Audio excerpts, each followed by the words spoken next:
Hey everyone, welcome to Money Wire Work. Today I'm going to be going through some tickers and I'm going to be analyzing the trend channels through them. So I have them tagged right here. I'm just going to be going down the list. So for starters, as usual, I always want to start with the S&P 500. Right now it's a flat. It's bouncing back and forth in between a very slight up doji candle and turning red as we speak. You can see that right now. I said before last week that I thought it was going to go through the 50-day moving average, potentially going through the 200 and the 100-day moving average. As of right now, it did go through the 200-day moving average. It's approaching this 100-day moving average, and it looks like, at least for today, it's struggling to get through it.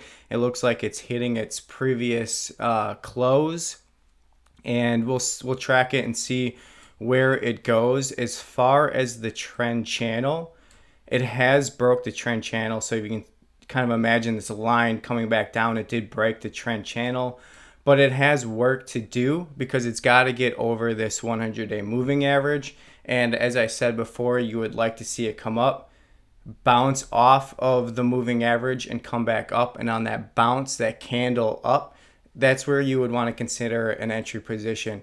Whether you're buying shares or entering a call or entering credit spreads. Credit spreads are something I really like. It helps small accounts. It helps you limit your downside risk.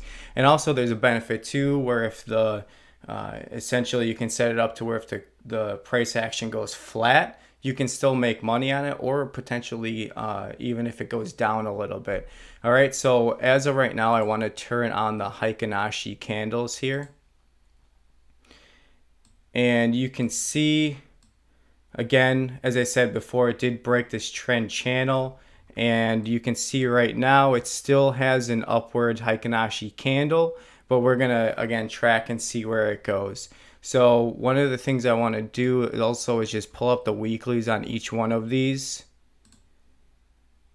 And you can see, as far as the weekly, we're not necessarily forming a new blue cloud quite yet. We're still in this red Bjorgum cloud, all right, the EMA cloud. So it could very easily start to come back down. The market overall is sort of reacting to the bill right now that might pass. It's supposed to reduce inflation. Whether or not the bill does that or not is remains to be said.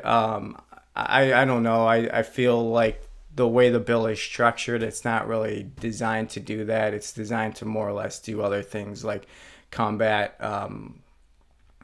medical costs and things like that. But it's really just kind of an expansion of the Affordable Care Act. It's an investment in green energy. And if that's something you're interested in, great. That could be good as far as how you're concerned. But whether or not it's going to fight inflation, I'm not really so sure, so sold on that. You got to keep in mind, just because a bill's title says it's going to do something doesn't mean it's necessarily going to do it, but we don't know. So at least so right now, I think that the market is reacting to the fact that Congress and the government overall and the Biden administration are trying to fight inflation, and that's good for the market. Whether or not it's going to do it or not, like I said, remains to be said.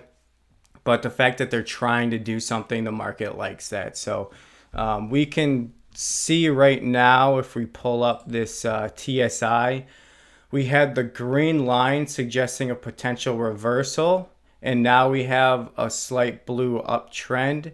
Now you can see, just because something turns a different color, like over here it turned red, doesn't necessarily mean it's going to fully go down like something like this. You want to wait for confirmation, and that's why I said it's really nice to have this bounce. It'd be really nice to have a bounce come up, come down, and then come back up, and then the candle up is something that you want to start scaling into. We can pull up the NASDAQ. Now the NASDAQ is doing a lot better than the S&P 500. So we can look right now. This is actually something that would be a good entry position to do. It's got a high, strong candle here. If we actually pull up the actual price action, it's on a pretty steady uptrend. The blue TSI is pretty clear here. And again, just because of the overall macro environment, I still would like to see a come down and a bounce up. The TSI is undervalued right now. It's showing that the Nasdaq is undervalued on the weekly. So that's a good sign. If we come down, we hit the multi-MA and start to come back up, that's something that would signal a pretty good entry. And you just want to be careful. You want to put your stop loss, you could put it as a short, you could put it as a percentage. So if you want to do something like this, and you can set your price target of, let's just say you enter here. You can put your loss at, let's say 4%, and you can put your max gain where it reaches up to 190.45 at 8%.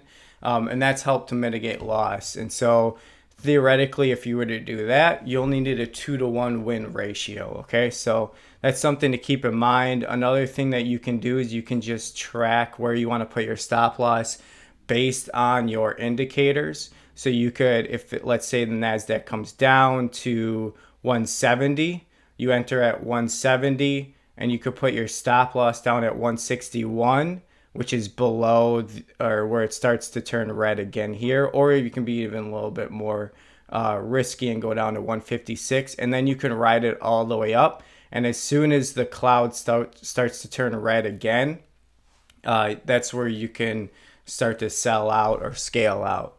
We can take a look at Apple now. So you see Apple broke this trend channel and it's starting to go up, and now it hit over all of these moving averages. So one thing that's really interesting is all the moving averages are kind of very close together. So if you get a bounce off of these, you're hitting the green moving average, you're hitting the blue moving average, and you would be hitting these multi-MA averages. So what you want to see, since the TSI is pretty high right now, it's looking at an overbought position. When it starts to come back down, if it hits the 0 line in red and starts to go back up and does a blue cloud on the upside, that would be a great entry position as well. So that's all I really have for you guys today. If you like this content, you want to see more, please like, subscribe, and we'll see you next time. Thank you.